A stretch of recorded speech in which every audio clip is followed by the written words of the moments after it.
పరిశుద్ధమైన బైబిల్ గ్రంథంలోంచి కొన్ని వాక్యాలు చూసుకొని మనం ప్రార్థనలోకి ప్రవేశిద్దాం. మొదటిగా అందరికి తెలిసినటువంటి వాక్య భాగాన్ని అందరం కలిసి చదువుకుందాం. లూకాసు సువార్త 2వ అధ్యాయం.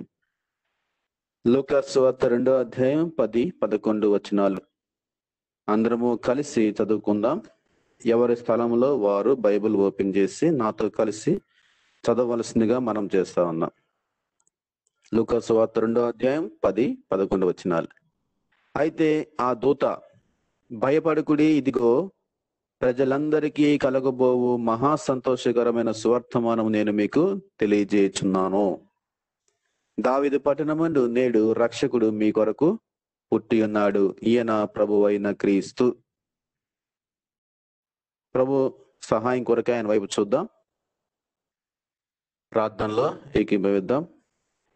మా ప్రేమ గల ప్రియ పరలోక తండ్రి, పరిశుద్ధమైన దేవ, నిన్న నేడు ఎల్లప్పుడూ ఏకరీతిగా ఉండి మారని మార్పు లేని దేవుడువు, అద్భుతమైనటువంటి ఆశ్చర్యకార్యాలు చేసే దేవుడువు, ప్రేమ కృప కనికరము గల దేవుడువు. మమ్మల్ని ప్రభా నీ యొక్క సృష్టిలో ప్రేమించి ఏర్పాటు చేసుకున్నావు.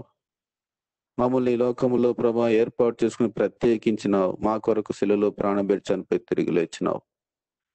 తిరిగి మా కొరకు రాబోతున్నందుకు నేను స్తుతిస్తున్నాం.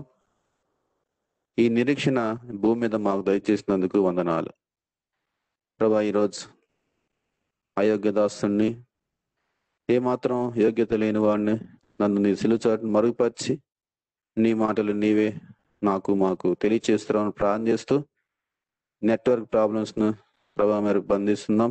మీరే సహాయం చేయమని ప్రభు యేసుక్రీస్తు ఘనమైన నామములో స్తుతించి ప్రార్థించి వేడుకుంటున్నాం తండ్రి, ఆమేన్. లూకాసు సువార్త 2వ అధ్యాయము 11, 2 వచనాలు మనం చదువుకుంటూ వచ్చాం. ఈ 2 వచనాలు ఎందుకు చదువుకుందాము కూడా మనందరికీ బాగా తెలుసు కాబట్టి నేను అటువైపు మన దృష్టిని తీసుకువెళ్తా ఉన్నాను. నేటి కాలంలో ప్రపంచమంతా క్రీస్తు పుట్టుకను జ్ఞాపం చేసుకుంటూ క్రిస్మస్ సంబరాలు చేసుకుంటూ ఉన్న తరుణంలో మనం కూడా ఆ క్రిస్మస్ అనేటువంటి దానికి అర్థాన్ని ఇచ్చేటువంటి వాక్యాలను చూసుకుంటూ ముందుకు కొనసాగుదాం. ఏంటి ఈ కొంచెం వాల్యూమ్ పెంచాలా, సరిగ్గా వినపట్లేదు.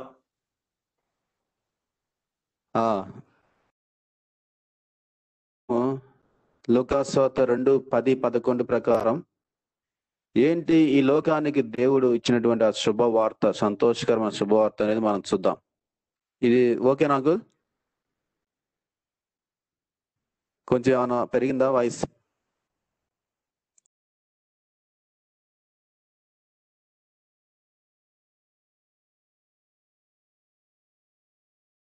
పాపములో పుట్టి పాపములో జీవిస్తున్న మనకు ఒక నిరీక్షణ ఆధారము లేని పరిస్థితుల్లో దేవుడు ఒక సంతోషకరమైనటువంటి శుభ వర్తమానాన్ని తన దూతల ద్వారా ప్రపంచానికి పరిచయం చేసినటువంటి వాక్యం. ఈ మాటను దూతలు ఎవరికి కాపరులకు, మనం ఈ విషయాన్ని లూకాసు సువార్త 2:8 చూస్తాం. రాత్రి వేళ గొర్రెల కాపర్లకి దూతలు మాట్లాడుతూ, భయపడకుడి, ఇదిగో ప్రజలందరికీ కలగబో మహా సంతోషకరమైన సువర్తమానము నేను మీకు తెలియజేయుచున్నాను.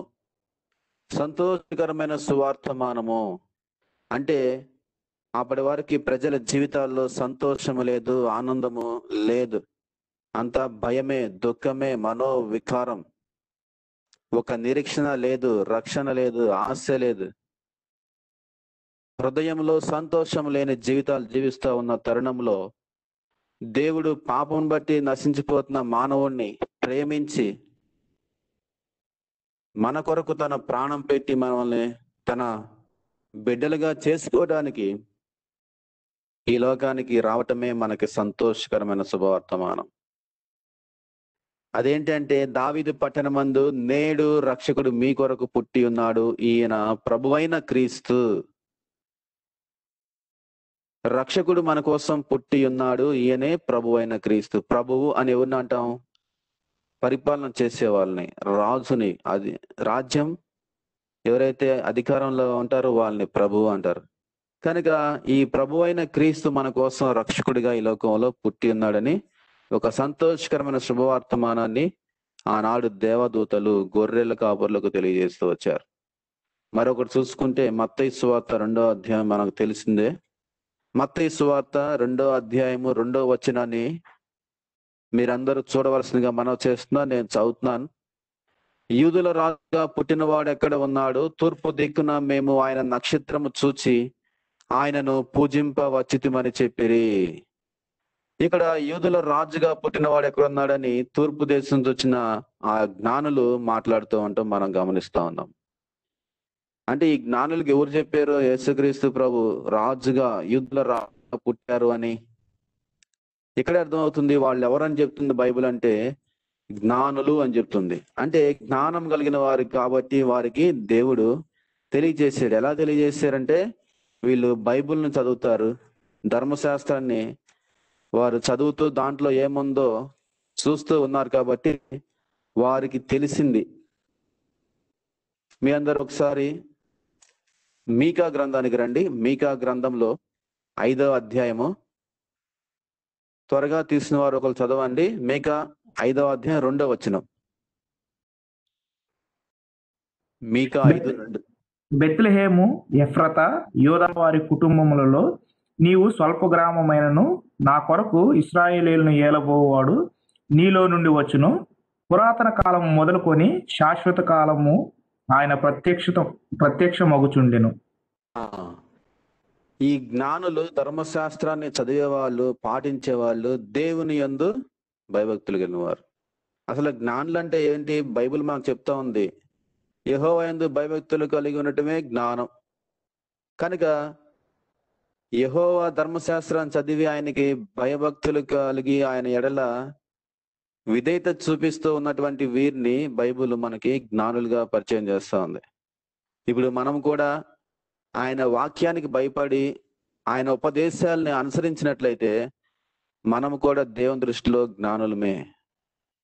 మనం ఆయన మాటలు వింటూ ఆయన చెప్పిన ప్రకారం చేస్తూ ఆయన వెంబడించినట్లయితే మనము కూడా ఆయన శిష్యులమే. మనం మన పాపాలను ఒప్పుకొని ఆయన రక్తంలో మన పాపాలను కడుక్కొని పవిత్రపరచుకున్నట్లయితే మనము కూడా ఆయన బిడ్డలమే, ఆయన వారసులమే, ఆయన రాజ్యానికి అర్హులమే. ఇవన్నీ మనము చేస్తున్నామా, కలిగి ఉన్నామా? వాటిల్లో ఇంకా ఎంటర్ అవ్వకుండానే లోకములో చేస్తున్న అందరి వలె క్రిస్మస్ చేసుకుంటున్నామా? ఈరోజు మన యొక్క వాక్యం యొక్క సారాంశం ఏంటి అంటే క్రిస్మస్ క్రైస్తవులమా మనము, లేకపోతే నిజమైన క్రైస్తవులమా అనేది మనల్ని మనం పరీక్ష చేసుకుందాం. మన జీవితంలో కొన్ని సంవత్సరం తర్వాత సంవత్సరం జరిగిపోతా ఉంది. క్రిస్మస్లు వస్తున్నాయి పోతున్నాయి. మనం చేసే పనులు జరిగిపోతూనే ఉన్నాయి. కానీ మార్పు ఏమైనా వచ్చిందా? దేవుడు కోరుకుంటున్నాడు మార్పు కావాలని. ఎందుకంటే క్రిస్మస్ అనే మాట బైబిల్లో ఎక్కడ లేకపోయినా దాని అర్థం ఏంటి అని చూస్తే క్రిస్ట్మస్, క్రిస్ట్ అంటే క్రీస్తు, మస్ అంటే ఆరాధన, మాస్, క్రీస్తును ఆరాధించుట. క్రిస్మస్ అంటే క్రీస్తును ఆరాధించుట. మరి మనం క్రిస్మస్ పండగ చేయటం అంటే అర్థం ఏంటంటే సింపుల్ గా క్రీస్తును ఆరాధించడమే క్రిస్మస్ పండగ. మరి మనం క్రీస్తును ఆరాధించుతున్నామా, లేకపోతే క్రీస్తు చెప్పనివన్నీ చేస్తున్నామా? దాన్ని మనం పరీక్ష చేసుకుందాం. బైబిల్ చెప్తా ఉంది నక్షత్రాన్ని చూసి జ్ఞానులు వచ్చారంట. నక్షత్రం అంటే ఎవరిని చూశారు? నక్షత్రము యేసు ప్రభువుని చూపిస్తా ఉంది. మనం గత 2 రోజుల క్రితం బ్రదర్ చెప్తూ వచ్చారు, ప్రకటన గ్రంథం 22:16లో ఈ నక్షత్రం యేసు ప్రభువుని ఏమని పరిచయం చేస్తా ఉంది? ఈ ప్రకటన గ్రంథం 22:16 అంటే ప్రకాశమానమైన వేకువ చుక్క. ఆయన గురించి ఆయన చెప్పుకుంటున్నాడు, నన్ను ప్రకాశమానమైన వేకువ చుక్కగా పరిచయం చేసుకుంటూ వచ్చాడు. అంటే ప్రకాశించేటువంటి ఈ నక్షత్రం. ఇప్పుడు చూడండి, నక్షత్రం అంటే దాన్ని ఎవరు వెలిగించరు. దాని అంతటికి అదే వెలుగుతూ ఉంటది. స్వయం ప్రకాశకం అంటారు. స్వయంగా వెలిగేదాన్ని స్వయం ప్రకాశకం. మనం వెలిగించే వాటిని క్యాండిల్స్, లాంతర్ బుడ్డిలు, లైట్స్, బల్బ్స్, ట్యూబ్ లైట్స్ ఇవన్నీ మనం వెలిగిస్తాం. బట్ ఇక్కడ మనం చూస్తున్నటువంటి నక్షత్రం స్వయం ప్రకాశకం, దాని అంతటికి అదే వెలుగుతూ ఉంటది. ఆయనే యేసుక్రీస్తు ప్రభువారు. చీకటిలో జీవిస్తున్నా, అంధకారంలో జీవిస్తున్నా, అపవాది అంధకార క్రియల్లో పడిపోయి మరి మన జీవితాలు పాడైపోయి పాపానికి దాసులం అయిపోయి నరకానికి పాత్రలైపోయి అంధకారంలో జీవిస్తున్న నీకు నాకు దేవుడు వెలుగుని తీసుకొచ్చాడు ఈ లోకానికి. మరి ఆ వెలుగు నీ హృదయంలో ప్రకాశిస్తుందా లేదా అనేది మనం పరీక్షించుకోవాలి. క్రిస్మస్ పండుగ రంగాల్ని ప్రపంచంలో అందరూ స్టార్ తయారు చేసి ఇంటి మీద, చర్చి మీద, రోడ్ల మీద పెట్టుకుంటారు. అది దేవుడు అడుగుతున్నాడా? ఆ వెలుగు స్వయం ప్రకాశకం కాదది, బాహ్యంగా కనపడే వెలుగు. దాంట్లో కరెంట్ ఉంటే వెలిగిద్ది, కరెంట్ పోతే ఆగిపోద్ది. ఇక్కడ మనం చూసేటువంటి ఈ వెలుగు స్వయం ప్రకాశకం, యేసుక్రీస్తు ప్రభువారు నుండి వచ్చే వెలుగు. ఇది మన అంతరంగాన్ని వెలిగిస్తా ఉంది, మన హృదయాన్ని వెలిగిస్తా ఉంటది. దేవుడు కోరుకుంటున్నాడు నీ హృదయం వెలిగించాలని.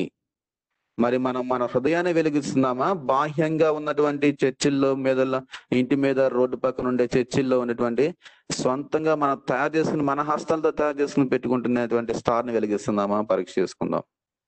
ఈ అంతరంగాన్ని వెలిగించే వెలుగు పర్మనెంట్ గా వెలుగుతూ ఉంటది. బాహ్యంగా వెలిగించే వెలుగు టెంపరరీ. ఇది జ్ఞాపం పెట్టుకోవాలి. కాబట్టి మనం దేవుడు చేయమన్నది చేస్తున్నామా, వద్దన్నది చేస్తున్నామా మనం పరీక్షించుకుందాం. అదే ఈరోజు సారాంశం. క్రిస్మస్ క్రైస్తవులమా, నిజమైన క్రైస్తవులమా? దేవుడు అంటున్నాడు నీ హృదయాన్ని ఈ వెలుగుతో వెలిగించాలని కోరుకుంటున్నాను అన్నాడు. ఎట్లా వెలిగిస్తాడు? నేను పాపిని ప్రభువా, నా పాపాన్ని క్షమించు, నా హృదయంలోకి రా, చేర్చుకుంటే నీ హృదయాన్ని వెలిగిస్తాడు దేవుడు. అప్పుడు నువ్వు ఎల్లప్పుడూ సంతోషంగా, సమాధానంగా, ఆనందంగా ఉంటావు. దేవుడు నుంచి పొందుకున్న రక్షణ చేతబట్టుకుని అప్పుడు నీకు ఎవరు చెప్పాల్సిన అవసరం లేదు. ఎవరు చెప్పకుండానే నువ్వు దేవుణ్ణి పాటలతో, మాటలతో, ఆత్మతో, సత్యముతో ఆరాధిస్తావు. అదే క్రిస్మస్ అంటే. అదే దేవుడు కోరుకుంటున్నాడు కూడా. దేవుడిని ఆరాధించడం అంటే ఏంటో తెలీదు, హృదయంలో మార్పు లేదు, మారు మనస్సు అనుభవం లేకుండా ఎన్ని పండగలు పోయినా, ఎన్ని స్టార్లు తయారు చేసినా, ఎంత వ్యయం చేసినా దానికి ఉపయోగం లేదు అనేది మనము జ్ఞాపకం పెట్టుకోవాలి. రెండవది, లూకాసు సువార్త 2వ అధ్యాయం. ఎవరైనా తీసిన వారు చదవండి త్వరగా. లూకాసు సువార్త 2వ అధ్యాయం 13-14 వచనాలు. లూకాసు సువార్త 2వ అధ్యాయం 13-14 వచనాలు. వెంటనే పరలోక సైన్య సమూహము ఆ దూతతో కూడా నుండి సర్వోన్నతమైన స్థలంలో దేవునికి మహిమయు, ఆయనకిష్టులైన మనుషులకు భూమి మీద సమాధానము కలుగును గాక అని దేవునికి స్తోత్రం చేయుచుండెను. చాలు బ్రదర్. పరలోక సైన్య సమూహము, అసలు ఎవరు వీళ్ళంతా? పరలోకంలో ఉన్నట్టు సైన్య సమూహము ఆ దూతతో కూడా ఉండి సర్వోన్నతమైన స్థలంలో దేవునికి మహిమ, ఆయనకి ఇష్టమైన మనుషులకు భూమి మీద సమాధానం. ఒకసారి మనం ఇమాజిన్ చేస్తే, ఒక దేవదూతను చూస్తేనే ఆ వెలుగులు భయపడిపోయారంట గొర్రెల కాపర్లు. మరి దేవదూతల సమూహము, పరలోక సైన్య సమూహం దేవదూతలు కలిసి అంట దేవునికి ఇష్టమైన దేవునికి ఇష్టమైన భూమి మీద ప్రజలకు సమాధానం కలుగా కానీ ఏం చేస్తున్నారు? దేవునికి స్తోత్రం చేస్తున్నారు. ఆనంద ప్రతిగానములతో స్తోత్రం చేస్తా ఉన్నారు. ఒకసారి దాన్ని మనం గనక డైరెక్ట్ గా గనక చూస్తుంటే ఎంత ఆనందము కదా అది. అట్లాంటి ఆనందము మనలో ఉన్నదా? అంటే ఇప్పుడు యేసు ప్రభువారు ఈ లోకానికి రావటం వల్ల మనకి ఫస్ట్ సంతోషకరమైన శుభవార్త, అంటే సంతోషాన్ని ఇస్తాను అంటున్నాడు. రెండవది ఏమి ఇస్తా అన్నాడు? భూమి మీద సమాధానం. మనుషులకు భూమి మీద సమాధానం. సమాధానము లేని మనకు సమాధానము దయచేయడానికి దేవుడు ఈ లోకానికి వచ్చాడు. మరి నీ హృదయంలో సమాధానాన్ని పొందుకున్నావా? నా హృదయంలో నేను సమాధానం పొందుకున్నానని మనం పరీక్ష చేసుకోవాల్సిన సమయం ఇది. ఎప్పుడు? ఈ క్రిస్మస్ రోజులు మాత్రమే కాదు, ప్రతిరోజు మనం ఆ పరీక్ష చేసుకోవాలి. దేవుడు వచ్చినటువంటి ఉద్దేశాన్ని మనము తెలుసుకుని దాన్ని పొందుకున్నామా లేదా? సమాధానం, మన హృదయంలో సమాధానం లేదు, మన ఇంట్లో సమాధానం లేదు, మన మందిరాల్లో సమాధానం లేదు, సమాజంలో సమాధానం లేదు. కానీ పండగలు మాత్రం బాగా చేస్తాం. ఏంటి పండగ అంటే? కొత్త బట్టలు వేసుకోవటం, పిండి వంటలు వండుకోవటం, మంచిగా మంచి మంచి అలంకరణ చేసుకోవటం, ఇదే పండగ అంటే? ఇది కాదు అని బైబిల్ చెప్తున్నా సరే నేను పట్టించుకొని దాన్ని నేను ఇదే చేస్తాను అనుకుంటే మనం క్రైస్మస్ పండగ వ్యర్థం అయిపోతూ ఉంటది. క్రీస్తు దానిలో లేడు అనేది మనము జ్ఞాపకం పెట్టుకోవాలి. నీ హృదయంలో, నా హృదయంలో క్రీస్తు వచ్చినప్పుడే మనకి క్రిస్మస్ పండగ. మన హృదయంలో క్రీస్తు రావాలంటే క్రీస్తుకు వ్యతిరేకమనేది, క్రీస్తుకి ఇష్టం లేదు మన హృదయంలో ఉంది, దాన్ని తీసేసుకోవాలి ఫస్ట్. అదే పాపం. మనం పాపాలు ఒప్పుకోము, మన యేసు రక్తాన్ని కోరుకోము, మారు మనసు పొందము, బాప్తిసం తీసుకోము, చర్చికి వెళ్ళము, బైబిల్ చదవము, అవి ఏం చేయరు. కానీ క్రిస్మస్ పండుగ రాగానే ఆ క్యాండిల్స్ వెలిగించి, స్టార్లు తయారు చేసి, డెకరేషన్ చేసేసి క్రిస్మస్ పండుగ చేస్తున్నామని గొప్పగా చెప్పుకొని కేక్ కట్ చేస్తే ఎవరు మోసం చేసుకుంటున్నారు అనేది మనం జ్ఞాపకం పెట్టుకోవాలి. ప్రపంచంలో చాలా మంది చేస్తున్నటువంటి ఆచారయుక్తమైనటువంటి పనులనే నేను తెలియజేస్తా ఉన్నాను. ఈ కేకులు కట్ చేసుకోవడం, బర్త్డే పార్టీలు చేసుకుంటున్నాం. ఒక పాపములో పుట్టిన నీవు నేను బర్త్డే చేసుకుంటున్నాం. ఏ పాపము లేని పరిశుద్ధంగా ఈ లోకంలో జీవించిన స్త్రీ సంతానం అయినటువంటి యేసుక్రీస్తు ప్రభు వారికి కూడా నీవు నేను కేక్ కట్ చేస్తే ఇంకా ఆయనకి నీకు నాకు తేడా ఏముంది? పురుష సంతానానికి స్త్రీ సంతానానికి తేడా లేదా? పరిశుద్ధమైనటువంటి జన్మకి పాపమైన జన్మకి తేడా లేదా? ఆయన ఆ కేక్ కట్ చేయమని కోరుకున్నాడా? దేవుడు అడుగుతున్నాడా? నేను ఈరోజు చెప్పాల్సినటువంటి మాటలు ఏంటంటే, యేసుక్రీస్తు ప్రభు వారు ఈ లోకానికి వచ్చిన ఉద్దేశము, ఆయన చేయమన్న పనులు ఏంటో అవి మాత్రం చేయట్లే గాని ఆయన ఏమీ చెప్పని వాటిని మాత్రం చేస్తున్నాం. అదే క్రిస్మస్ అనుకుంటున్నారు ఈ రోజుల్లో. ఎప్పుడు చర్చికి రాని వాళ్ళు, ఎప్పుడు బైబిల్ చదవని వాళ్ళు చాలా మంది కూడా క్రిస్మస్ పండుగ రోజు 25th అర్ధరాత్రి 12 గంటలకి చర్చిల్లోకి వెళ్ళి ఈ కేకులు కట్ చేస్తారు. అయిపోయిందా క్రిస్మస్? అయిపోయిందా? దాంతోనే క్యాండిల్స్ వెలిగించి కేకులు కట్ చేస్తే చాలా దీనికి దానికి చాలా వ్యత్యాసం ఉన్నది. దేవుడు కోరుకోవట్లేదు. దేవుడు ఏం కోరుకుంటున్నాడో అది చేయడానికి మనము ముందుకు వెళ్దాం. సరే, అసలు ఏంటి క్రిస్మస్ అంటే? మనం ఏం చేయాలి? మత్తయి సువార్త 2వ అధ్యాయం 11వ వచనం చదువుతారా? మత్తయి సువార్త 2వ అధ్యాయం 11వ వచనం.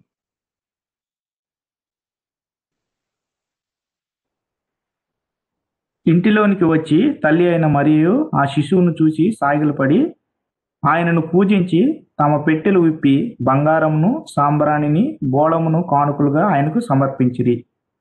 చాలు బ్రదర్. ఈ జ్ఞానులు ఆ నక్షత్రాన్ని చూసి వెంబడించి ఆ యొక్క మరియమ్మను ఉంటున్న స్థలాన్ని వాళ్ళు కనుగొని అక్కడికి వచ్చిన తర్వాత ఏం చేశారంటే, ఆ ఇంటిలోనికి వచ్చి తల్లి అయిన మరియను ఆ శిశువును చూశారు, సాగిలిపడి ఆయన పూజించి తమ పెట్టెలు విప్పి బంగారమును సాంబ్రాణి బోలమును కానుకలుగా ఆయనకు సమర్పించిరి. ఇక్కడ గమనిస్తే తల్లిని చూశారు, ఆయన శిశువును చూశారు. మరి వారు పూజించింది ఎవరిని? ఆయనను పూజించి. తల్లిని పూజించారు ఇక్కడ? లేదు. మరియమ్మను పూజించలేదు. కానీ నేటి సమాజంలో జరుగుతుంది, మరియమ్మను పూజించేస్తున్నారు. మరియమ్మకి విగ్రహాలు పెట్టేసి పూజలు చేసి ఆమెకి దండాలు పెట్టేసి ఆమెను కోరుకుంటున్నారు. ఈ జ్ఞానులు చేసిన పని ఆయనను పూజించి తమ పెట్టెలు ఇప్పి బంగారం సాంబ్రాణి బోళమును కానుకలుగా ఆయనకు సమర్పించిరి. అక్కడ ఉంది శిశువు. ఆ శిశువుని ఆయన అని సంబోధిస్తున్నారంటే ఆయన దేవుడు అని వాళ్ళు గుర్తుపట్టారు. నేటి సమాజం బైబుల్ చదువుతున్నా కూడా కళ్ళు మరి మనోనేత్రాలు మూయబడి ఉండి ఏం చదువుతున్నా కూడా తెలియకుండా ఏది చేయకూడదు అని చేయడానికి ముందుకు వెళ్ళిపోతున్నాం. మరియమ్మను ఆరాధించటం బైబిల్ విరుద్ధం.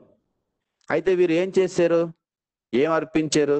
అది ఏంటో తెలుసుకుంటే మనం చేస్తే మనం కూడా క్రిస్మస్ పండుగను చేసినట్టే. వాళ్ళు ఏం చేశారంట? బంగారము సాంబ్రాణి బోలం 3 అర్పించారు. బంగారము సాంబ్రాణి బోలము 3 దేన్ని సూచిస్తున్నాయని మనం చూసినప్పుడు సమయం తక్కువగా ఉంటుంది కాబట్టి రిఫరెన్స్ దగ్గరికి వెళ్లకుండా మనం చూస్తే బంగారము అంటే ఏంటి చూపిస్తా ఉంది? శుద్ధమైనది అంటారు. బంగారము 24 క్యారెట్స్ 22 క్యారెట్స్ గా చెప్తాడు. బంగారాన్ని కొలిమిలో వేసి బాగా కరిగించి శుద్ధమైన, అంటే ఇది శుద్ధమైనది అని చూపిస్తుంది, అంటే పరిశుద్ధమైనది. బంగారము పరిశుద్ధమైన దానికి సూచన. అంటే యేసు ప్రభువుని వీరు ఎట్లా చూస్తున్నారంటే ఈయన పరిశుద్ధుడు. మనం అలా ఉంటున్నామా? క్రిస్మస్ పండుగ చేసినటువంటి మనమంతా పరిశుద్ధంగా ఉన్నామా లేదా హృదయంలో పరీక్షించుకోవాలి. పండుగ రాగానే కేక్ చేసి సరిపోదు, మన హృదయం పరిశుద్ధం ఉందా లేదా. అంతేకాదు పరిశుద్ధుడు, బంగారం అంటే అది దేన్ని సూచిస్తా ఉందంటే రాజు, అధికారం కలిగిన వాడు. రాజు అంటే ఎవరు? అధికారం. ఈయన ప్రపంచానికి రాజు అని వారు గుర్తుపట్టారు కాబట్టి ఆయనకి బంగారాన్ని సమర్పిస్తూ వచ్చారు. ఈయన పరిశుద్ధుడు, రాజు. ఇంకేం చూపిస్తోంది బంగారం అంటే? ఈయన దేవుడు, ఈజ్ ద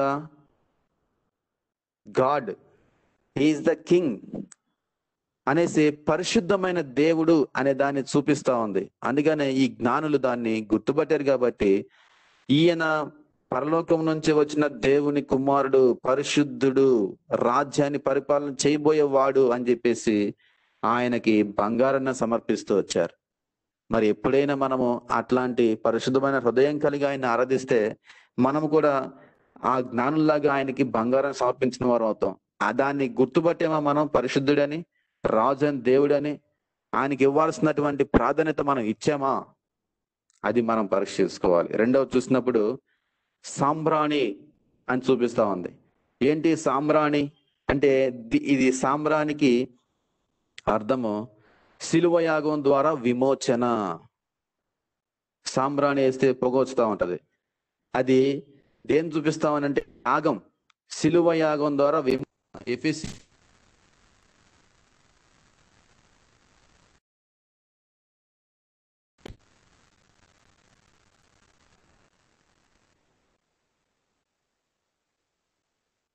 క్షమించండి, ఫోన్ వచ్చింది. ఎఫెసీలు రాసిన పత్రిక 5వ అధ్యాయం 2వ వచనం ఎవరైనా చదువుతారా? ఎఫెసీలు రాసిన పత్రిక 5:2. క్రీస్తు మిమ్మల్ని ప్రేమించి పరిమళ వాసనగా ఉండుటకు మన కొరకు తన్ను తాను దేవునికి అర్పణముగాను బలిగాను అప్పగించుకొనెను. అలాగుననే మీరును ప్రేమ కలిగి నడుచుకొనుడి. చాలు. క్రీస్తు మిమ్మల్ని ప్రేమించాడు, పరిమళ సువాసనగా ఉండుటకు మన కొరకు తన్ను తాను దేవునికి అర్పణగా బలిగా అర్పించుకున్నాడు. ఇది ఎప్పుడు జరిగింది? యేసుక్రీస్తు ప్రభు ఈ లోకానికి వచ్చిన తర్వాత 33 సంవత్సరాల తర్వాత జరిగిన దాన్ని యేసుక్రీస్తు ప్రభు ఈ లోకానికి వచ్చి శిశువుగా ఉన్నప్పుడే ఈయన మన పాపాల నిమిత్తమై పరిమళ సువాసనగా ఉండటానికి మన కొరకు తను తాను అర్పించుకోబోతున్నాడు, బలి అయిపోబోతున్నాడు అనేసి వాళ్ళు గుర్తెరిగారు. కాబట్టి అప్పుడు సాంబ్రాణిని అర్పించడం జరిగింది. మరి నువ్వు గుర్తెరిగావా? క్రిస్మస్ అంటే ఏంటంటే స్టార్లు పెడతాం, మరి కేకులు కట్ చేయటం కాదు. యేసు ప్రభు నా పాపం నిమిత్తమై సెలవులో మరణించాడని మనం నమ్మి దాని కొరకు మనం ఆయన్ని ఆరాధన చేయాలా. అలాగా మరి మనము ఈయన మన కొరకు తను బలిగా అర్పించుకున్నాడు అని చెప్పిన తర్వాత అలాగనే మీరును ప్రేమ కలిగి నడుచుకునడి. మరి ఈయన మన కొరకు మరణించబోతున్నాడు అని జ్ఞానులు ఇండైరెక్ట్ గా చెప్పబోతున్నారు. శిష్యుడిగా ఉన్నప్పుడే ఆయన దేవుడు, రాజు అని గుర్తెరిగారు. అంతేకాదు ఈయన దేవుడై ఉండి కూడా నేను పాపాల నిమిత్తమై సిలువలో బలిగా తన ప్రాణాన్ని అర్పించబోతున్నాడు అని వాళ్ళు ఇచ్చేటువంటి కానుకలు గుర్తు చేస్తా ఉన్నాయి. ఇంత స్పష్టంగా బైబిల్ చెప్తా ఉంది చూసారా? క్రిస్మస్ అనే మాటక క్రిస్మస్ యేసు ప్రభువుని ఆరాధించడం, వాళ్ళు వచ్చి ఆయనకి ఆరాధన చేస్తున్నారు, కానుకలు అర్పిస్తున్నారు. ఎక్కడ నుంచి తీసుకొచ్చారు ఈ కానుకలు? పెట్టెలు విప్పి తీసుకొస్తున్నారు. ఏంటి ఆ పెట్టెలు? మన హృదయం అనే పెట్టె విప్ప తీసుకొచ్చి మనము ఆయన ఆరాధించాల. మన హృదయంలోంచి వచ్చేటువంటి ఆరాధన ఆయన కోరుకుంటున్నాడు. ఏంటి? ప్రభువా నీవు పరిశుద్ధుడు అని ఒప్పుకుంటున్నా, నా పాపాల నిమిత్తమై ఈ లోకానికి దిగి వచ్చిన మానవుడిగా దిగి వచ్చిన దేవుడు, ఇప్పుడు శిలువ యాగం ద్వారా నా కొరకు ప్రాణం పెట్టావు ప్రభువా అని మనం ఆరాధన చేస్తే అదే దేవునికి క్రిస్మస్.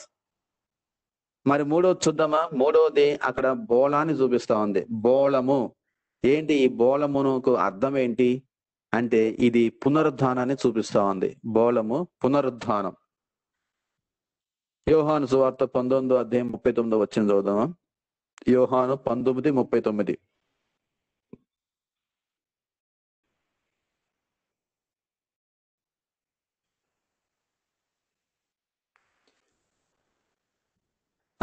యోహాను సువార్త 19:39. నేను చదువుతున్నాను. నా మాట వినిపిస్తుందా బ్రదర్స్? వినపడుతుంది బ్రదర్. ఓకే. మొదటి రాత్రి వేళ ఆయన యొద్దకు వచ్చిన నికోదేము కూడా బోలముతో కలిగిన అగరు రమారమి 150 సేర్లు ఎత్తు తెచ్చెను. ఈ బోలము దేని చూపిస్తా ఉందంటే పునరుద్ధానాన్ని చూపిస్తా ఉంది. ఈ దేవుడు మా పాపాల నిమిత్తమై చనిపోయి తిరిగి లెగుస్తాడని జ్ఞానులు అప్పుడే గుర్తించి ఆయనకి ఈ కానుకలు అర్పిస్తూ వచ్చారు. ఆయనంట మన పాపాల నిమిత్తమై చనిపోయి తిరిగి లెగవబోతున్నాడని నమ్మి ఆయన్ని కానుకలు అర్పిస్తూ ఉన్నారు. ప్రకటన గ్రంథం 1:17-18 చదివితే, ప్రకటన గ్రంథము 1:17-18 చదువుతున్నాను చూడండి. నేను ఆయన చూడగానే చచ్చిన వాని వల్ల ఆయన పాదాల మీద పడితిని. ఆయన తన కుడి చేతిని నా మీద ఉంచి నాతో ఇట్లా, నేను భయపడకుము, నేను మొదటి వాడును కడపటి వాడును, మృతుడనైతిని గాని ఇదిగో యుగములకు సజీవుడనై ఉన్నాను. ఏమని చెప్తుంది ఇక్కడంటే, ఆయన చనిపోయాడు గాని యుగ యుగాలకి సజీవుడిగా ఉన్నాడు. అంటే ఆయన పునరుద్ధానం, చనిపోయి తిరిగి లేచాడు, ఇంకా ఎల్లప్పుడూ ఆయన జీవిస్తూ ఉన్నాడు, దాన్ని చూపిస్తా ఉంది. కనుక ఈ జ్ఞానులు చూసి దగ్గరికి వచ్చి ఏం చేశారంటే, తమ హృదయాన్ని చూపించే పెట్టెలను విప్పి, పరిశుద్ధమైన దేవుడు మా కొరకు ఈ లోకానికి వచ్చాడు, ఈయన శిలువ మరణం ద్వారా బలిగా అర్పించబడుతున్నాడు, తర్వాత మరణాన్ని, అపవాదిని, ఆ యొక్క సమాధిని జయించి తిరిగి లేవబోతున్నాడు అనే విషయాల్ని తమ కానుకలు అర్పించడం ద్వారా చెప్పి ఆరాధించారు. ఇది క్రిస్మస్ అంటే. క్రీస్తుని ఆరాధించడం అంటే అది. ఆ రోజు జ్ఞానులు చేసేది క్రిస్మస్ పండగ. అది ఒక్క రోజుతో అయిపోయేది కాదు. సంవత్సరం అంతా క్రిస్మస్ పండగ ఆరాధన చేస్తూ ఉండటమే. మనకి అర్థమైంది కదా ఇక్కడ. క్రిస్మస్ అంటే క్రీస్తును ఆరాధించడం. మనం ప్రతి ఆదివారం మందిరానికి వెళ్ళి క్రీస్తును ఆరాధిస్తూ ఉంటాం. అది క్రిస్మస్ పండగే. దాన్ని ఒక రోజుకి పరిమితం చేయటం ఎంతవరకు కరెక్ట్ అంటే, క్రీస్తుని వెంబడించేవారు కాకుండా అన్య జనాంగంగా ఎవరైతే ఉంటారో వారికి తెలియదు ఈ విషయాలన్నీ. వారు అనుకుంటారు క్రిస్మస్ అంటే ఒకరోజే కావాలా, వీళ్ళ జీవితంలో చేసేటువంటి గొప్ప పని ఒకరోజే చేస్తారేమో, ఈ ఆరాధన చేయటం అంటే ఒకరోజు పండగ ఒకరోజు చేస్తారా అని అనేటట్టుగా మనం చేస్తున్నాం. కానీ క్రిస్మస్ అంటే క్రీస్తును ఎల్లప్పుడూ ఆరాధించటమే. ఎప్పుడైతే నీ హృదయంలో ఉన్న పాపాన్ని ఒప్పుకొని ఆయన నీ హృదయంలోకి, నా హృదయంలోకి మనం ఆహ్వానిస్తున్నామో, ఆ రోజు నుంచి మనకి క్రిస్మస్ పండగ కంటిన్యూస్ గా జరుగుతూనే ఉంటది, ఒక రోజు కాదు. కాబట్టి మనం ఇప్పుడు చూసాము, ఆయన సంతోషాన్ని ఇచ్చాడు, సమాధానాన్ని ఇచ్చాడు, ఆయన మనకు రక్షణ ఇవ్వడానికి శిలువలో ప్రాణం పెట్టి చనిపోయి తిరిగి లేచాడు.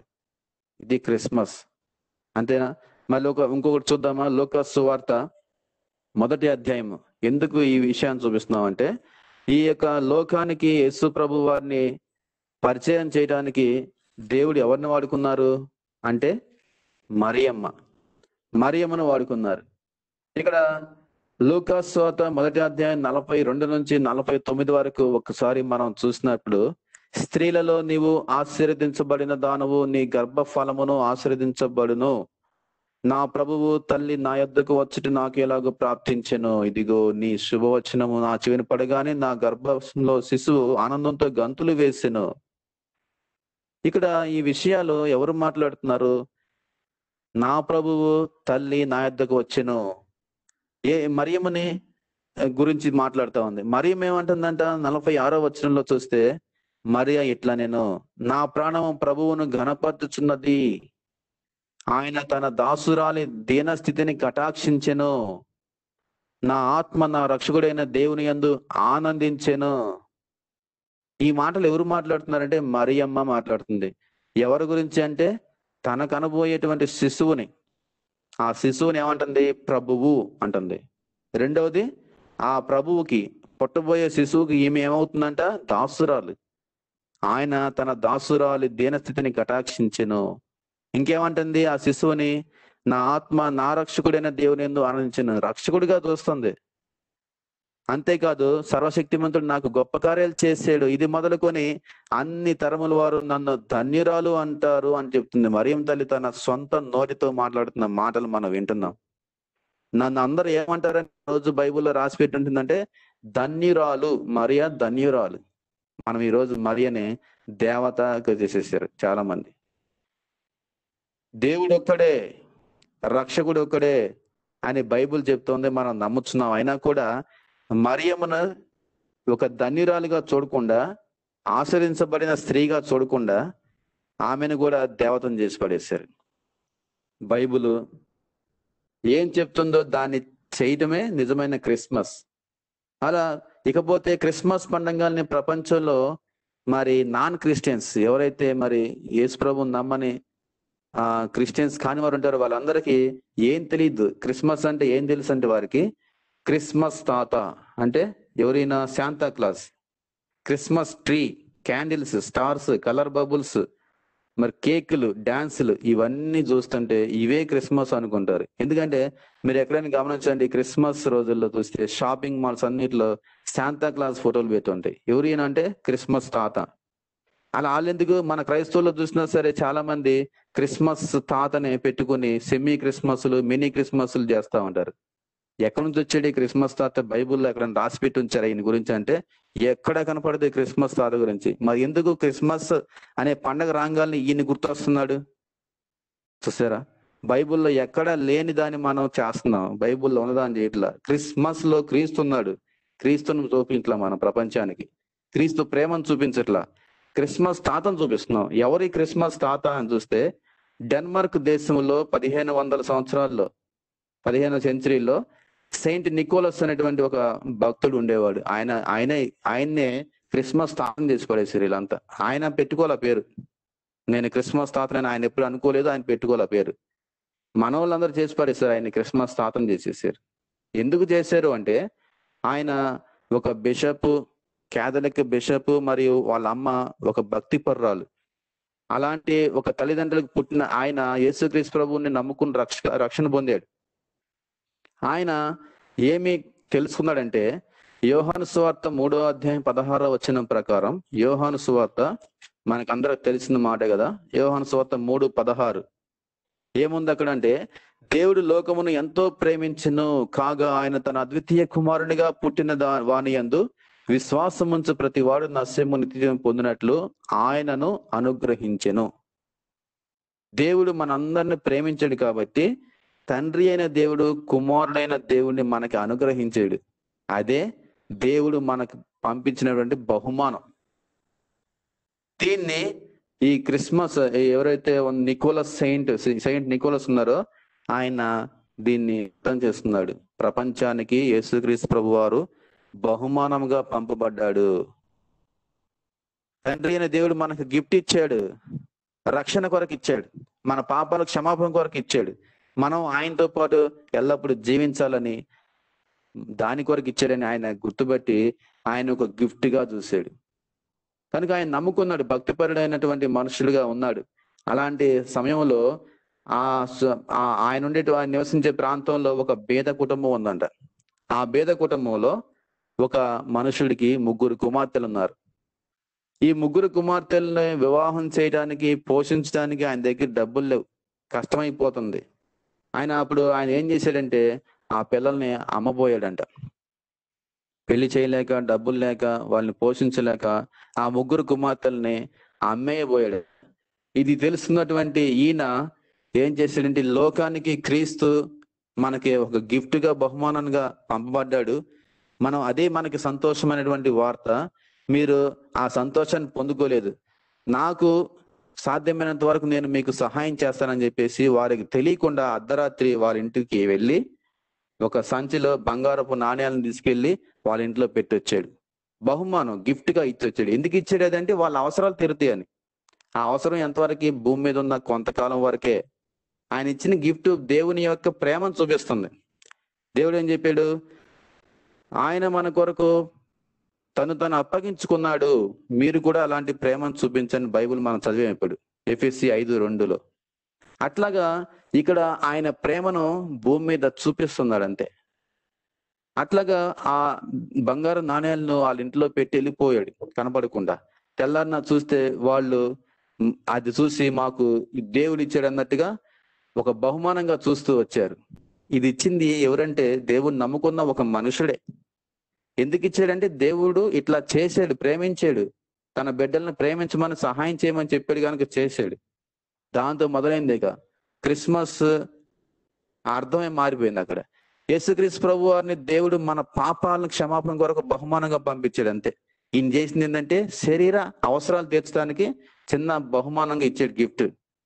ఇక దాన్ని అర్థం పెట్టుకుని యేసుక్రీస్తుని పక్కన పెట్టేసి క్రిస్మస్ తాతను ముందు పెట్టేసి ఒకరికొకరు గిఫ్ట్లు పంచుకోవటం, బహుమానాలు ఇచ్చుకోవటం. ఇదే నా క్రిస్మస్ అంటే. నువ్వు ఇచ్చుకో, కానీ దాన్ని క్రిస్మస్ గా చూడొద్దు. నిజమైన క్రిస్మస్ అంటే ఏంటంటే నీ పాపాలను క్షమించడానికి దేవుడు ఈ లోకానికి బహుమానంగా పంపించబడ్డాడు. ఆ బహుమానం ఎంత విలువైందంటే తనను తాను బలిగా అర్పించుకునే క్రయధనంగా మరి శిలువలో ప్రాణం అర్పించాడు. సువాసనగా మన కోసం మరి ప్రాణం అర్పించాడు. అంతేకాకుండా తన ప్రాణాన్ని శిలువలో బలి అర్పించి 3 దినాలు తిరిగి లేచాడు. అది మనకు బహుమానం. ఆ బహుమానాన్ని క్రీస్తును పక్కన పెట్టి ఆయన ప్లేస్ లో ఈయన తీసుకొచ్చాడు. దీన్ని కూడా ఈయన ఒప్పుకోడు. అక్కడ నుంచి మొదలైంది 1500 సంవత్సరాల నుంచి దాన్ని పెట్టుకోసి ముందొచ్చి ఈ రోజుల్లో క్రిస్మస్ అనగానే ఆయన బొమ్మలు పెట్టుకోవటం. ఎవరు బొమ్మలు పెట్టుకోమని చెప్పాడు బైబుల్లో ఎక్కడన్నా? అస్సలు లేనే లేదు. దీన్ని ఆధారం చేసుకుని బయట వ్యాపారం చేసే వాళ్ళంతా షాపుల్లో క్రిస్మస్ బొమ్మలు పెట్టుకోవడం, శాంతాక్లాస్ బొమ్మ పెట్టుకోవడం, అందరిని ఆకర్షించటం, వ్యాపారం చేయటం. ఇదేనా క్రిస్మస్ అంటే? వ్యాపారం చేయటం క్రిస్మస్ అంటే? మన హృదయంలో దేవుణ్ణి స్తుతించడం, ఆయన చేర్చుకోవటం క్రిస్మస్ అంటే. అంతేగాని గిఫ్ట్లు కొనటం, ఇంకోళ్ళకి ఇచ్చుకోవటం, క్యాండిల్స్ తీసి వెలిగించడం, కేకులు కట్ చేయటం, డాన్సులు వేయటం ఇవి కాదు. ఇంకా చెప్పాలంటే మన గత 10 సంవత్సరాల క్రితం చూసుకుంటే, లేకపోతే 10 సంవత్సరాల క్రితం చూసుకుంటే మనం ఎప్పుడు ఈ సెమీ క్రిస్మస్లు, మినీ క్రిస్మస్లు చేసిన వారం కాదు. మన అనుభవంలో లేవు ఇవి. మరి ఇప్పుడు ఎక్కడి నుంచి వచ్చినాయి అంటే మనుషులు కల్పించినటువంటి పద్ధతులు, ఆచారాలు. క్రిస్మస్ దేవుణ్ణి స్తుతించి ఆరాధించటం మంచిదే. ఈ సెమీ క్రిస్మస్, మినీ క్రిస్మస్లు మనం పెట్టుకున్నాం. దాని ద్వారా ఇంకెక్కువగా మనం పండగల్లాగా చేసుకుంటున్నాం. మరి మంచిదే, దేవుని స్తుతించడం మంచిదే. మరి దాంట్లో ఏముండాలి? క్రీస్తును ఆరాధించడం ఉండాలి. కానీ అవన్నీ ఉంటుందా? ఏముంటుంది ఈ సెమీ క్రిస్మస్లు అంటే? ఒక ట్రీని తయారు చేసి పెడుతున్నారు, క్రిస్మస్ ట్రీ అంటున్నారు. ఏంటి క్రిస్మస్ ట్రీ? జర్మనీ దేశంలో ఒక ఫైర్ అనే చెట్టు ఉండేదంట. ఆ చెట్టు అన్ని కాలాల్లో పచ్చగా ఉంటది, ఆకు రాల్చదంట. ఇది దేని చూపిస్తా ఉంటే జీవం కలిగినటువంటి చెట్టుగా ఉంది, ఆకు రాల్చట్లేదు, దాంట్లో జీవం ఎల్లప్పుడూ ఉంటుందని క్రిస్మస్ కి గుర్తుగా అక్కడ ట్రీని చూపిస్తున్నారు. యేసు ప్రభు భూమి మీద జీవం కలిగించడానికి వచ్చాడు కాబట్టి, ఆయన ఎల్లప్పుడూ జీవించి ఉన్నాడు కాబట్టి, నీకు నాకు నిత్య జీవాన్ని ఇస్తున్నాడు కాబట్టి ఆయన ప్లేస్ లో ట్రీని పెడుతున్నారు. ఇది ఎంత ఘోరమైన విషయం కదా. ఆయన ఎవరు? దేవుడు, ఆత్మైన దేవుడు, సత్యమైన దేవుడు, సర్వలోకాన్ని సృష్టించిన సృష్టికర్త, నీ కొరకు నా కొరకు ప్రాణం పెట్టి తిరిగి లేచిన దేవుడు. ఆ ప్లేస్ లో జీవం లేని ఆ యొక్క చెట్టును పెడుతున్నారు. పచ్చదనం ఎల్లప్పుడూ ఆకురాల్చదని చెప్పడానికి దేవుని పెట్టుకో, దేవుని వాక్యాన్ని పెట్టుకో. చెట్టును పెడితే ఏమొచ్చింది? జర్మనీ దేశంలో ఆ ఆచారం మొదలైంది, ప్రపంచం అంతా పాగేసింది. ఇదేనా క్రిస్మస్ అంటే? అంతేకాదు, ఈ క్రిస్మస్ ని వ్యాపారంగా మార్చేసి మనం అంతా ఇది చేస్తున్నాం. ఈ క్రిస్మస్, సెమీ క్రిస్మస్లు ఏం చేస్తున్నారు? డాన్సులు. మరి మనం చూస్తున్నాం యూట్యూబ్ లో చూసుకుంటే మీరు సెమీ క్రిస్మస్ అని పెట్టేసి పిల్లల చేత, మరి పెద్దలు, మరి యంగ్స్టర్స్ దానికి సినిమా దేవుని పాటలకి డాన్సులు వేయటం తప్పు కాదు. దేవుని పాటలకి మరి దావీదు డాన్స్ చేసేయడానికి దాన్ని ఆధారం చేసుకుంటున్నారు. అయితే ఈ దావీదు దేవుణ్ణి స్తుతించడానికి తన హృదయంలో వచ్చేటువంటి ఆనందానికి అనుగుణంగా నాట్యం చేసాడంట. దాని కొరకు 10 రోజులుగా ప్రాక్టీస్ చేయాల, స్టెప్లు ఎలాగలే చేసుకోవాలా.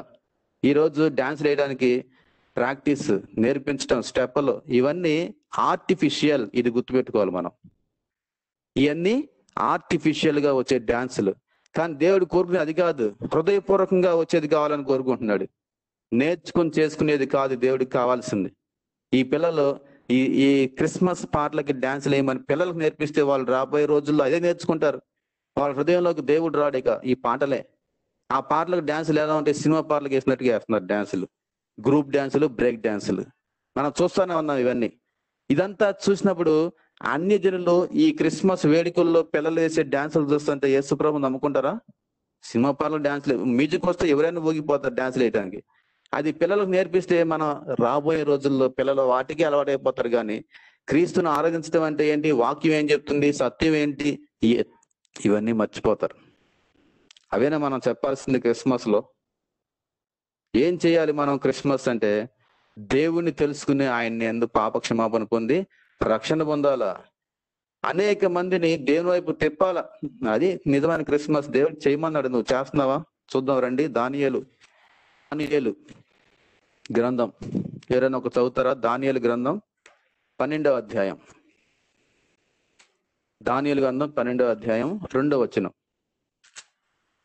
3వ వచనం చదవండి. బుద్ధిమంతులైతే ఆకాశ మండలంలోని జ్యోతులను పోలిన వారై ప్రకాశించుదురు. నీతి మార్గం అనుసరించి నడుచుకున్నట్లు ఎవరు అనేకులను త్రిప్పుదురో వారు నక్షత్రములే నిరంతరము ప్రకాశించుదురు. మనం నిజంగా బుద్ధిమంతులమైతే, బుద్ధిమంతులు అంటే ఎవరు? జ్ఞానవంతులు, భయభక్తులు గల, దేవుని యందు భయభక్తులు గల వారే జ్ఞానవంతులు, బుద్ధిమంతులు, మంచివారు. వీళ్ళు మనం బుద్ధిమంతులమైతే ఆకాశంలో జ్యోతులను పోలిన వారే ప్రకాశించుతాం. మనము ఆర్టిఫిషియల్ స్టార్స్ వెలిగించడం కాదు, మనము ప్రకాశించాల. మనం ప్రకాశించాలంటే ఏంటి? మన క్రియలు, మన మాటలు, మన అలవాట్లు యేసుక్రీస్తును పోలినట్టుగా ఉంటే మనం చూసి వాళ్ళే చెప్తారు, ఈ అబ్బాయి క్రీస్తు బిడ్డ, ఈ అమ్మాయి క్రీస్తు బిడ్డ అని సాక్ష్యం ఇవ్వాలి. అప్పుడే మనం ప్రకాశిస్తాం. అది కావాలి, అది కోరుకుంటున్నాడు దేవుడు. అట్లాగా మనం ప్రకాశించి నీతి మార్గం అనుసరించి నడుచుకున్నట్టు అనేకుల్ని త్రిప్పాలి యేసువైపు వైపు. ఎవరు అనేకులను త్రిప్పుదురో వారు నక్షత్రం వలె నిరంతరం ప్రకాశించెదరు. యేసు ప్రభు నిన్ను నన్ను ఒక నక్షత్రంగా ప్రకాశించే వారుగా చేయాలని కోరుకుంటున్నాడు. ఇది ఎంత సత్యం అంటే నిజం. నీవు నేను ఈ లోకాన్ని విడిచిపెట్టిన తర్వాత నాకు ఒక నిరీక్షణ ఉన్నది. పరలోకంలో ఆయనతో పాటు ఉంటామని నిరీక్షణ. ఎక్కడుంటాం? ఆయన సింహాసనం మీద కూర్చుంటే మనం కింద మూలన కూర్చోం. నాతో పాటు నిన్ను కూడా నా సింహాసనం మీద కూర్చుంటే పెట్టుకుంటానని వాగ్దానం ఇచ్చాడు దేవుడు. అంటే నిన్ను నన్ను ఆయన వలె చేసుకోబోతున్నాడు. మొదటి యోహాను పత్రిక 3వ అధ్యాయం 3వ వచనంలో మనం ఆయన చూసినప్పుడు ఆయన వలె ఉంటామని బైబిల్ చెప్తుంది. అంటే మనం అందరం ఆయన వల్లే మారబోతున్నాం. ఆయన ఎట్లా ఉన్నాడు? ప్రకాశించే నక్షత్రం. అలాగ అయిపోతున్నాం మనం కూడా. అంతేకాని ఈ లోకంలో విద్యుత్ ఛార్జ్ వెలిగించేటువంటి ఆర్టిఫిషియల్ లైట్ ని వెలిగించుకుంటూ, ఆర్టిఫిషియల్ గా డాన్స్ నేర్చుకుంటూ, కేకులు కట్ చేసుకుంటూ, విషెస్ చెప్పుకుంటూ మనం పండగలు చేసుకుంటే దేవునికి ఏ మాత్రం సంతోషం లేదు. నిన్ను నువ్వు నన్ను నువ్వు మోసం చేసుకున్నట్టే అవుతుంది. మనం అనుకుంటున్నాం ఇదే గొప్ప పండగ, దేవునికి మనం ఎంతో గొప్ప మంచి పండుగ చేసాం, చాలా గ్రాండ్ గా చేసాం అంటున్నారు. గ్రాండ్ క్రిస్మస్, మళ్ళీ ఇంకోటి గ్రాండ్ క్రిస్మస్, సెమీ క్రిస్మస్లు ఇవన్నీ మనుషుల్ని సంతోష పెట్టడానికి కానీ దేవుణ్ణి సంతోష పెట్టడానికి కాదు. నేను చెప్పట్లా, బైబుల్ చెప్తుంది. బైబుల్లో రెఫరెన్స్లు చెప్తున్నాయి, దేవుడు చెప్తున్నాడు. ఇంకోటి చదువుతారా? ఫిలిప్పీలు రాసిన పత్రిక 2వ అధ్యాయం 16వ వచనం. ఫిలిప్పీలు రాసిన పత్రిక 2వ అధ్యాయం 16వ వచనం.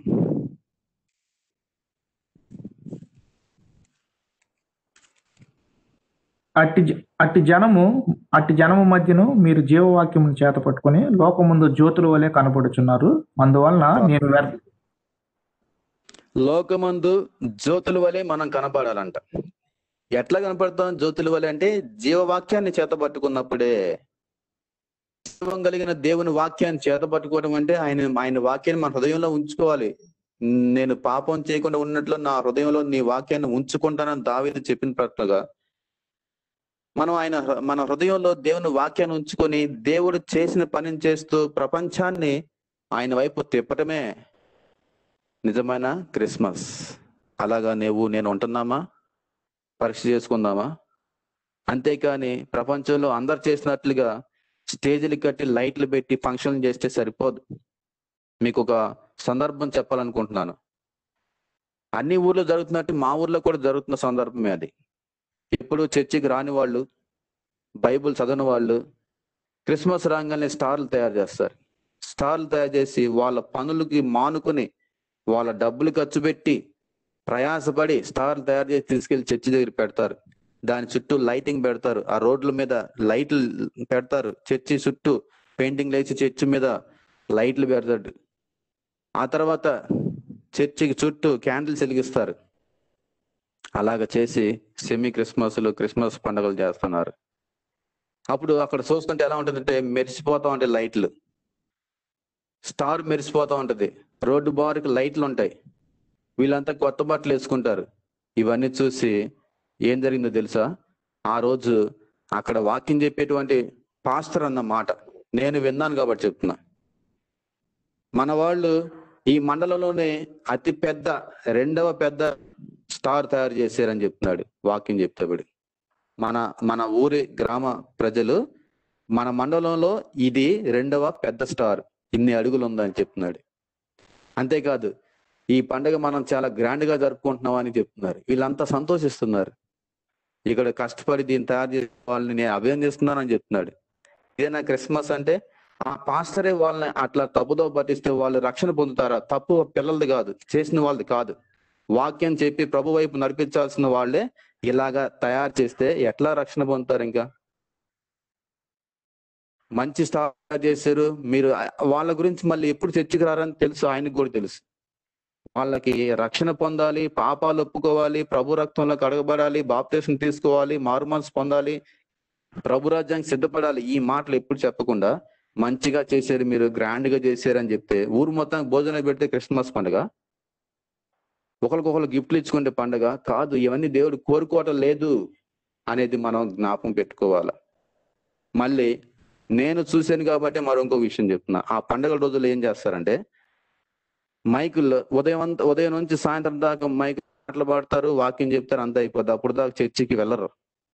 సాయంత్రం పలహారం పెడేటప్పుడు, కానుకలు వేసేటప్పుడు అందరు చర్చి దగ్గరికి వెళ్తారు.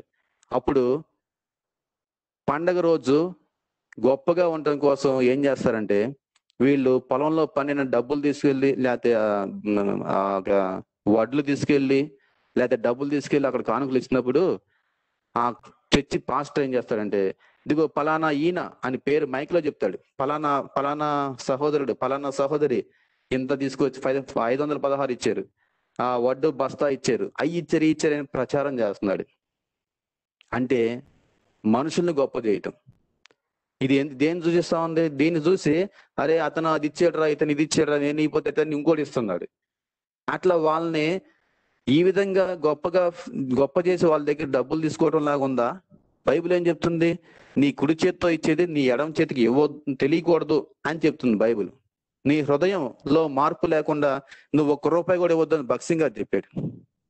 అది నిజమైనటువంటి నడిపింపు. అంటే భక్సింగ్ గారు కోటీశ్వరుడు, డబ్బు అంతా వదిలిపెట్టి ప్రభు సువార్త చేయడానికి వచ్చాడు, పరిచయం చేయడానికి వచ్చాడు. అనేక మంది ఆ యొక్క చర్చిలోకి వచ్చి గడ్డాలు పెంచుకుని, చింపిరి బట్టలు వేసుకుని, జుట్టు చండాలంగా ఉండి వచ్చి ఆ కానుక పెట్టిలో డబ్బులు వేస్తుంటే ఆగు, స్టాప్, నీ డబ్బులు అవసరం లేదు, నువ్వు ఫస్ట్ ప్రభువుని నమ్ముకో, నీ హృదయాన్ని మార్చుకో, ఆ తర్వాత దేవుడికి డబ్బులు ఇవ్వు, నీ డబ్బులు ఎవరికి కావాలి అని ఆపేసిన దైవజనుడు ఆయన. ఈ రోజుల్లో అలాంటి వాళ్ళు ఎక్కడ కనపడుతున్నారు? అడిగి డబ్బులు తీసుకునే వాళ్ళు. వాళ్ళ హృదయం ఎట్లా పాడైపోతే నాకెందుకు అనుకునే వాళ్ళని కనపడుతున్నారు సేవకులు. వీరేనా సేవకులు అంటే? మనమే ప్రజల్ని తప్పుతో పట్టిస్తున్నాము. నాకు వారి మీద ఎటువంటి కోపం లేదు, వారు చేసే పనుల మీద మాత్రమే బాధ కలిగి ఈ మాటలు చెప్తా ఉన్నాను. వాళ్ళ హృదయం మార్చాలి. మన పని అది, దేవుని పని అంటే అది. వాళ్ళ దగ్గర డబ్బులు గుంజుకోవడం కాదు. అయ్యా నువ్వు చేసేది ఇది కాదయ్యా, దేవుడికి కావాల్సింది ఇది కాదు, క్రిస్మస్ అంటే ఇది కాదు. నీ హృదయం అడుగుతున్నాడు దేవుడు, నీ పాపాలు ఒప్పుకో, రేపు నరకం ఉంది, శిక్ష నుంచి తప్పించబడతావు. ఇక్కడ డబ్బులు ఖర్చు పెట్టి పండుగలు చేస్తే ఏమి రాదు. తర్వాత నువ్వు రక్షణ పొంది నీ మార్పు పొందిన తర్వాత అప్పుడు నువ్వు దేవుడికి ఎంత డబ్బులు ఇచ్చినా దేవుడు అంత ఎక్కువగా నేను దీవిస్తాడు. ఉత్సాహంగా ఇచ్చేవాడిని దేవుడు దీవిస్తాడని బైబిల్ చెప్తుంది. ఎప్పుడు ఇవ్వాలి? నేను ఏదో మారిన తర్వాత. నీ దేవుడు ఏమన్నా పేదవాడా? అత్యంత ధనవంతుడైన ఐశ్వర్యవంతుడు, ఆయన డబ్బులు కోరుకోవట్లా, నీ హృదయాన్ని కోరుకుంటున్నాడు. కనుక మనము నిజమైన క్రిస్మస్ అంటే ఏంటి? దేవుణ్ణి ఎరిగి పాపాలు ఒప్పుకొని మారు మనసు పొంది ఆయన ఆరాధించటమే. అది చెయ్యాలి. కానీ ఇవన్నీ ఇక వ్యర్థమే. ఒకవేళ నిజంగా రక్షణ పొంది పాపాలు ఒప్పుకొని ప్రభు రక్తంలో నీ పాపాలు కడుక్కొని నీవు నిజంగా ఆయన బిడ్డగా అయిపోయిన తర్వాత ఇవి చేసినా తప్పు కాదు. అప్పుడు నువ్వు దేవుడికి ఇవ్వు. అప్పుడు నువ్వు వెలిగించబడతావు, ప్రజల్లో మరి అనేక మందిని ప్రభు వైపు తిప్పుతావు. కానీ ఈ క్రిస్మస్ లో ప్రజలు దేవుడు చెప్పనివి చేస్తున్నారు కానీ చెప్పిన చేయట్లేదు అని చెప్తానికి నేను ఒక 5 విషయాలు చెప్పి ముగిచేస్తాను. సింపుల్ గా క్రిస్మస్ క్రైస్తవులమా మనము నిజమైన క్రైస్తవాన్ని పరీక్షించుకుందాం. మొదటిగా దేవుడు ఏం చెప్పాడు? మార్క్స్ సువార్త 1:15 స్పీడ్ గా 5 నిమిషాల్లో చూసి ముగిచేద్దాం. మార్క్స్ సువార్త 1:15 దేవుడు ఏం చెప్తున్నాడు? మనం అది చేస్తున్నామా వేరే చేస్తున్నామా పరీక్షించుకుందాం. మార్కు సువార్త 1:15 కాలము సంపూర్ణమైనది, దేవుని రాజ్యం సమీపించినది, మారు మనసు పొంది సువార్త నమ్ముడి అని దేవుని సువార్త ప్రకటించచ్చు. యేసు ప్రభు దేవుడే చెప్తున్నాడు ఈ మాట. కాలం సంపూర్ణమైంది, నువ్వు మారు మనసు పొందాలని చెప్తున్నాడు దేవుడు. మారు మనసు పొందాలి, నెంబర్ 1. నెంబర్ 2, రోమా పత్రిక 10వ అధ్యాయము 9-10 వచనాలు నేను చదువుతున్నాను, చూస్తారా? రోమా పత్రిక 10వ అధ్యాయము 9-10 వచనాలు. అదేమనగా యేసు ప్రభు అని నీ నోటితో ఒప్పుకొని దేవుడు మృతుల్లో నుండి ఆయన లేపిన నీ హృదయమందు విశ్వసించిన ఎడల నీవు రక్షించబడదువు. ఏలయనగా నీతి కలిగినట్లు మనుషుడు హృదయంలో విశ్వసించును, రక్షణ కలిగినట్లు నోటితో ఒప్పుకొనును. నువ్వు ఆయన నమ్మాలి, ఆయన దేవుడిని ఒప్పుకోవాలి నీ నోటితో. ఆయన మృతుల్లో నుంచి దేవుడు ఆయన మృతుల్లో నుంచి లేపడని హృదయం విశ్వసిస్తే నీవు రక్షించబడతావు. ఇంకా అటువంటి నమ్మకం నీలో ఉందా? దేవుడు మారు మనసు పొందమంటున్నాడు, రక్షణ పొందమంటున్నాడు. రెండోది ఏం చెప్తున్నాడంట? మార్క్స్ వార్త 15 ఎవరైనా చదువుతారా? మార్క్స్ వార్త 16వ అధ్యాయం 15వ వచనం. మరియు మీరు సర్వలోకమునకు వెళ్ళి సర్వ సృష్టికి సువార్తను ప్రకటించుడి. మీరు మారు మనసు పొందండి, బాప్తిసం తీసుకోండి. ఆ తర్వాత ఏం చేయాలంటే సర్వలోకానికి వెళ్ళి సర్వ సృష్టికి సువార్త ప్రకటించండి అని దేవుడు చెప్తుంటే అది ఎవరు చేయరు, సువార్త ప్రకటించరు. ఎవరి ఇంట్లో వాళ్ళే, ఎవరి ఊర్లో వారే ఉండి పండగలు, ఈ ఫంక్షన్లు, పాటలు, డాన్సులు ఇవి కాదు దేవుడు కోరుకుంటుంది. వెళ్ళిపో, నువ్వు సర్వలోకానికి వెళ్ళి సర్వ సృష్టికి సువార్త ప్రకటించి దేవుని వాక్యాన్ని చెప్పు. దేవదూత ఆ రోజు గొర్రెల కాపులకు వచ్చి ఇదిగో సంతోషకమైన శుభవార్తమానం మీకు తెలియజేస్తున్నానని చెప్పిన మాట మీరు విన్నారు, ఆ అనుభూతి పొందారు, మీ దగ్గర ఉంచుకోవద్దు. అంతే పంచండి, వెళ్ళి ఆ అనుభూతిని మీరు కూడా పంచండి. ఇదిగో నేను ప్రభువుని నమ్ముకున్నాను, మీరు కూడా ప్రభువుని నమ్ముకోండి. నేను రక్షణ పొంది పాపక్షమ పొంది నరకం నుంచి తప్పించబడ్డాను, మీరు కూడా తప్పించబడాలి అని చెప్పాలి మనం. అది దేవుడు కోరుకుంటున్నాడు. అది మనం చేస్తున్నామా? 16వ వచనం చూసినప్పుడు నమ్మి బాప్తిసం పొందిన వాడు రక్షించబడును, నమ్మని వానికి శిక్ష విధించబడును. నమ్మండి, బాప్తిసం పొందండి, దేవుడే చెప్తున్న మాట ఇది. మనం అవి చేస్తున్నామా మనము? ఇంకోటి చూద్దాం. 1 కొరింథీ తీసిన వాళ్ళు చదవండి. 1 కొరింథీ 11వ అధ్యాయము 1 కొరింథీ 11వ అధ్యాయం 23 నుంచి 25 వరకు. నేను మీకు అప్పగించిన దాన్ని ప్రభువు వలన పొందితిని. ప్రభు అయిన యేసు తన అప్పగింపబడిన రాత్రి ఒక రొట్టెను ఎత్తుకొని కృతజ్ఞతాస్తుతులు చెల్లించి దాన్ని విరిచి, ఇది మీ కొరకైన నా శరీరము, నన్ను జ్ఞాపకం చేసుకొనుటకై దీన్ని చేయడని చెప్పెను. ఆ ప్రకారమే భోజనమైన పిమ్మట ఆయన పాత్రను ఎత్తుకొని, ఈ పాత్ర నా రక్తము వలన అయిన క్రొత్త నిబంధన, మీరు దీనిలోనిది త్రాగునప్పుడెల్లా నన్ను జ్ఞాపకం చేసుకొనుటకై దీనిని చేయడని చెప్పెను. దీన్ని చేయడని చెప్పాను, నన్ను జ్ఞాపకం, దీన్ని చేయండి అని ఎన్నిసార్లు ఆయన చెప్తుంటే దాన్ని ఎవరైనా చేస్తున్నారా? ప్రభు బల్లో చేయి వేస్తున్నారా? మారుమనసు పొందారా? బాప్తిసం తీసుకున్నారా? ప్రతి ఆదివారం చర్చికి వెళ్ళి రొట్టెలో ద్రాక్ష రసం చేస్తున్నారా? అంటే ఎవరేరు? ఆ అయిన వాళ్ళే వచ్చి స్టార్లు తయారు చేస్తున్నారు. ఇది ఎవరికి నష్టం అంటే వారికే నష్టం. ప్రభు చెప్తున్నది ఏంటి, మనం చేస్తున్నది ఏంటి? ఇది చేస్తే దేవునికి ఆనందం, మనము నిజమైన క్రిస్మస్ పండగ చేసినట్లే.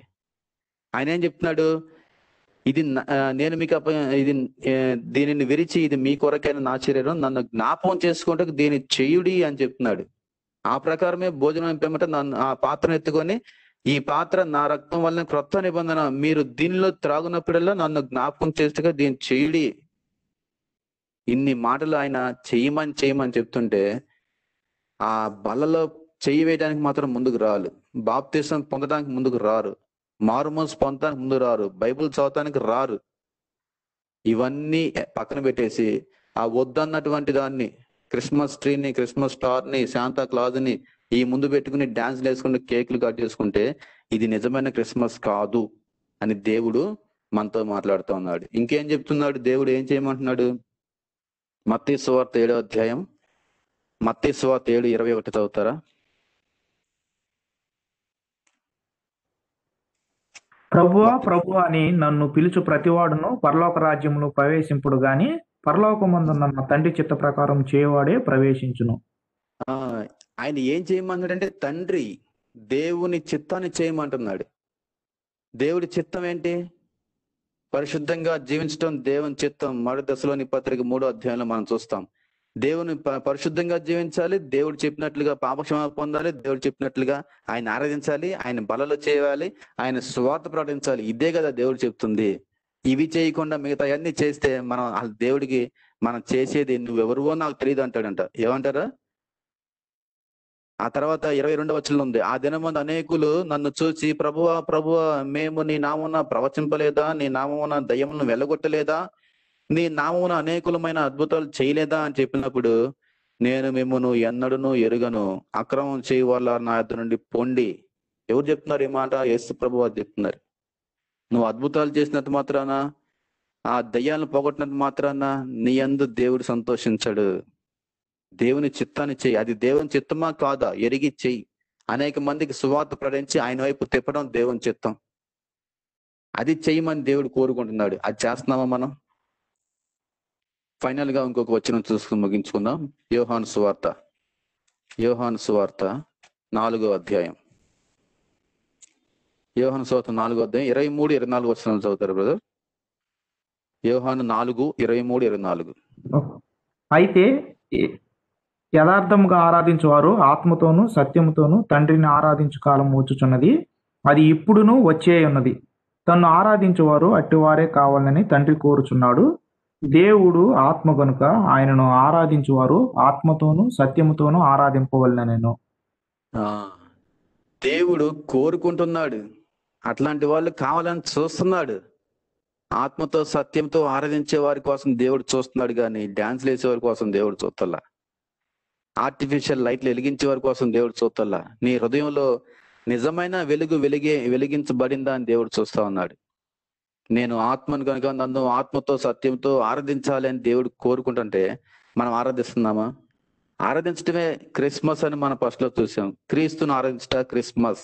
నన్ను ఆరాధించాలని దేవుడు కోరుకుంటుంటే ఆరాధన అంటే ఏంటో తెలియకుండానే, రక్షణ అంటే ఏంటో తెలియకుండా, మారుమనసు తెలియకుండానే మరి ప్రజలకు ప్రపంచంలో ఉన్న అన్యులకు మనం ఏం చూపిస్తున్నాం? క్రిస్మస్ అంటే వ్యాపారమా, కేకులు కట్ చేయటమా, డాన్సులు వేయటమా? ఇవన్నీ బయటకు చూపిస్తున్నాయి, కానీ హృదయంలో మార్పు అనేది దేవుడు కోరుకుంటున్నాడు. వారినే దేవుడు రేపు రాజ్యంలో నువ్వు నాకు తెలుసు అని రమ్మంటాడు. మిగతా వాళ్ళు మీరెవరో నాకు తెలియదు అంటాడు. దేవుని చిత్తాన్ని చేయాలి, మనం ప్రభు బల్ల చేయాలి, సువార్త ప్రకటించాలి, మారు మనసు పొందాలి. అవన్నీ లేకుండా ఆయన నిజంగా ఇప్పుడు చెప్తుంటే చాలా మంది ఉన్నారు చేసేవాళ్ళు. నేను చెప్పేది వీరి గురించి కాదు, ఇవన్నీ చేసేవారి గురించి కాదు నేను చెప్పేది.